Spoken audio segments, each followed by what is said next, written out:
মানুষ ও বন্যপ্রাণীর বন্ধুত্বের এক অনন্য উদাহরণ। তবে 2025 সালের এক বিকেলে স্বাভাবিক রুটিন অনুযায়ী জেসিকা ও কায়রোর শো ছিল। শো শুরু হওয়ার আগে ট্রেনিং সেশনে জেসিকা পানির ট্যাঙ্কে নামেন।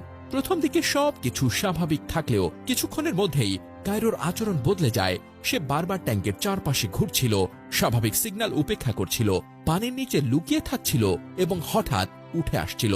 হঠাৎ করেই কায়রো বজ্র গতিতে জেসিকার দিকে ধেয়ে আসে। মুহূর্তের মধ্যে তার বাহু কামড়ে ধরে পানির নিচে টেনে নিয়ে যায়। দর্শকরা প্রথমে ভাবেন এটি হয়তো শোয়ের অংশ, কিন্তু কয়েক সেকেন্ডের মধ্যেই পরিস্থিতি নিয়ন্ত্রণের বাইরে চলে যায়। ট্যাঙ্কের নীল জল রক্তে লাল হয়ে যায়। প্রশিক্ষক দলের একাধিক সদস্য চেষ্টা করেও জেসিকাকে কায়রোর কবল থেকে ছাড়াতে পারেননি। কয়েক মিনিটের মধ্যেই সবকিছু শেষ হয়ে যায়।